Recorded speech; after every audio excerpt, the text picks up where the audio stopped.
All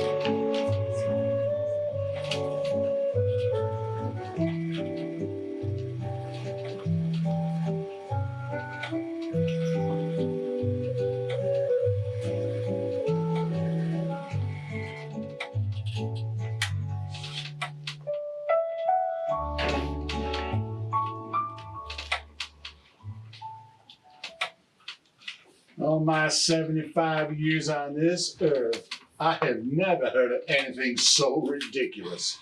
Sunday's child is bonny and blithe and good and gay. I mean, do they mean good, comma, and gay? And I understand when this damn thing was written, gay simply meant happy. Or do they mean good and gay? Like, really gay? Dad, Jimmy just needs a story about a family member who was born on a Sunday. He doesn't need a lecture about gay or not gay. Are we taking issue with the word Bonnie as well? Hell, I don't even know what Bonnie means. I had a cousin, Bonnie. Turns out she was gay as a $3 bill. Is that what we're talking about, my cousin Bonnie? Though I couldn't tell you what day she was born on. She's pretty, though. Until she cut her hair. I never really cared for girls with short hair. You did that once. I hated it. Of course, I didn't tell you that. Your mother would have beat me if I had. She used to hit me a lot back in the day. Dad, I need you to focus. We've been at this for over half an hour, and we haven't gotten anywhere. So look at me. I need you to focus. Jimmy just needs a story about a family member who was born on a Sunday. And no, your cousin Bonnie was born on a Thursday. I checked. I checked everyone, and you're it. So I just need you to hunker down and think about a time and one of your old stories, and I know you have a million of them, when you were Bonnie or Blythe or good or gay. Can you do that for me and your grandson, please? Of course I can do that. I'm not an idiot. You think I'm so addle-brained that I can't think of a story when I was... What were those things again? Bonnie, Blythe, good, or gay. All right, all right. Not to get loud. Give me a minute. Well, I don't ever remember being Bonnie or Blythe. I'm not even sure I know how to do that. And we already talked about gay. You know me, Kate. I'm just not comfortable with that word anymore. I used to be gay. I mean, happy. It's been a long time. Back when your mother was around. But it's been a long time, and I just don't seem to be able to get myself back into that place anymore. You know what I mean. I know, Dad. I miss her too.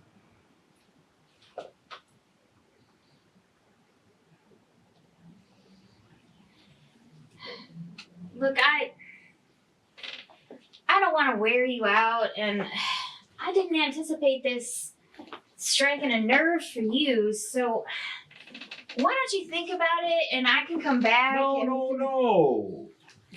It's all right. I think I can do this for you. Let's focus on good. Good always was one of your best things. Well, I appreciate you saying that. But I know I wasn't the best father to you when you was little. Man had a lot of responsibilities back then, and I let your mother take care of you more than I should have. I miss those days. I let them fly right by me. Now I'm sitting here at 75 years old, trying to remember when I was good. You were always good to me. Sweetheart, you're special. You're my one and only little girl. You ask your older brothers if I was good. They'll give you a different answer altogether. Oh, believe me, we've talked about it. But I've always got your back. Thank you, sweetie. That's really good of you. But it's not the good I want to tell you about. Well, go on then. I'm all ears. I know. That's why I like your hair long. Oh. Anyway, let's talk about your mother. What about her? 55 is too young to die, especially nowadays with all the modern medicine and gadgets. Hell, people are living longer than ever. I plan on making it to 100.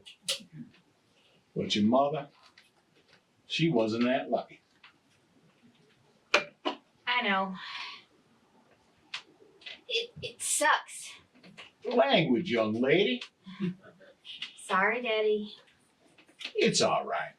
You're almost 40. You could probably start swearing if you want to. Just try not to do it around me.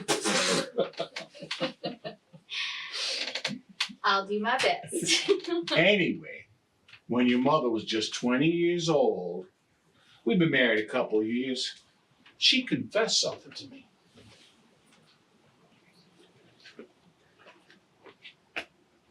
She said, Stephen, she said, I know right now we're poor.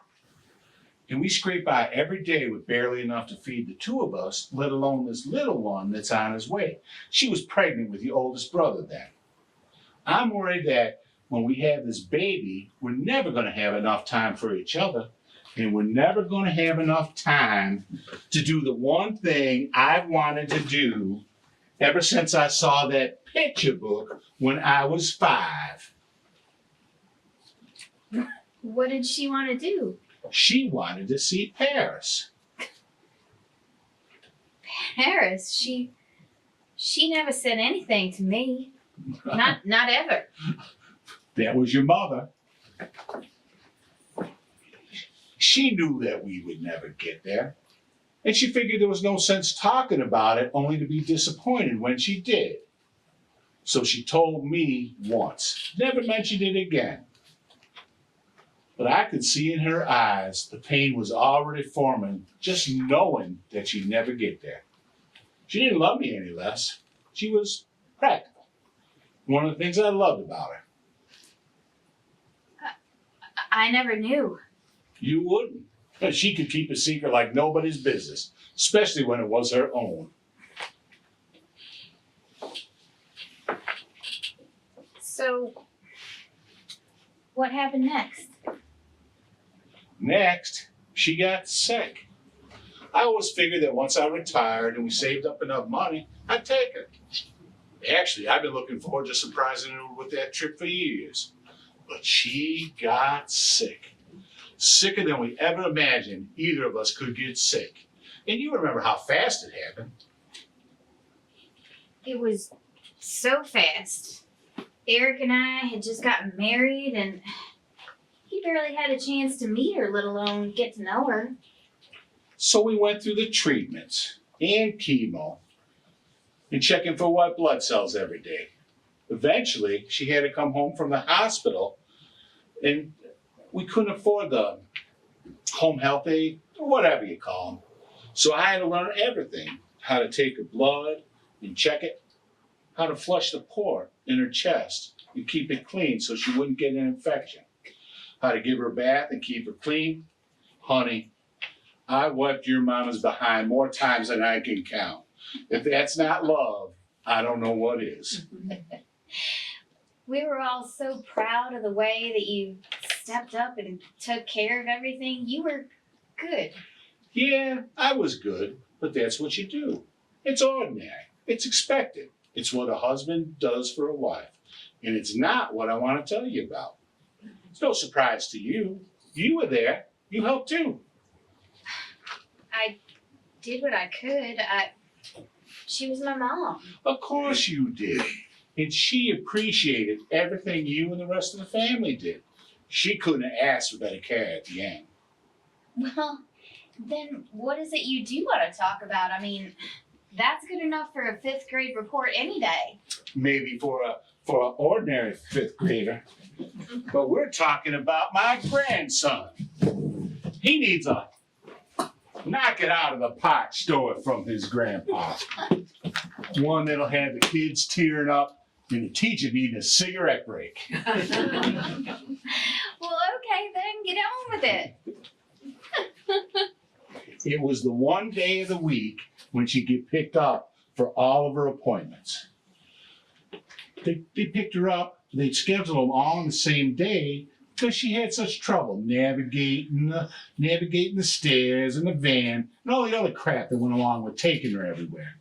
Usually took about 3 hours. Everybody was in on it, and they all kept the secret completely. Even gave me a little extra time so I could get everything done. Everything? What did you do? I took her to Paris. Paris? What do you mean? I mean this. When they wheeled that woman through the door, there I stood in a black and white striped Marcel Marceau shirt, beret on my head, tight little black pants, and a miniature Eiffel Tower stretching to the ceiling behind me. I built it out in the garage, lit up and everything. You didn't. I did. French music was playing. I had a slideshow of beautiful French scenery on the computer. And Tony from Palermo's in town. You know Tony, right? Yeah, isn't he Italian? Not that night. He was waiting outside when she left and cooked the finest French meal I've ever eaten. Probably the only French meal I've ever eaten. He even did a pretty fair French accent. Served it to us in a little French waiter's jacket. He even did a pretty fair French accent.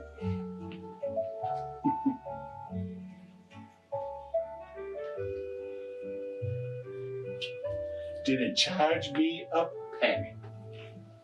He said it was his gift to her for putting up with me all those years.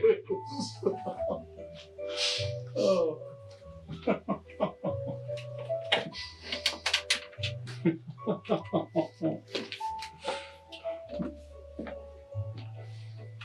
I've never seen your mother happier.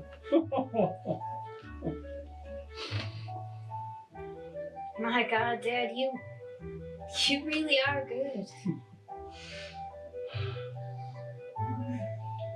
2 days later, we took her to hospice.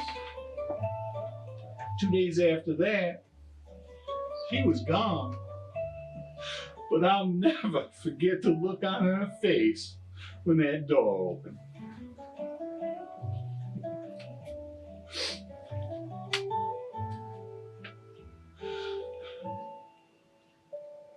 After all the years, all the ups and downs, all the laughs and tears, that's the face I see every night as I close my eyes.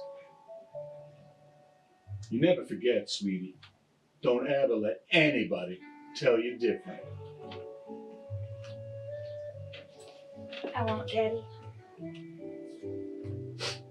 I promise.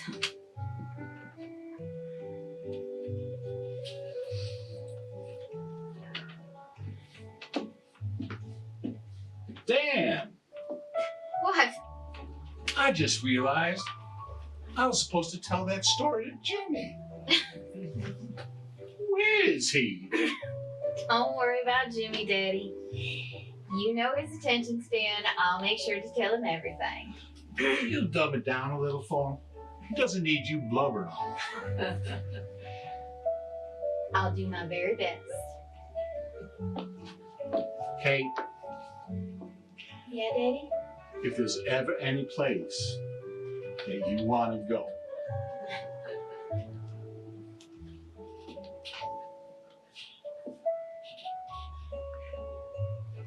I'll let you know.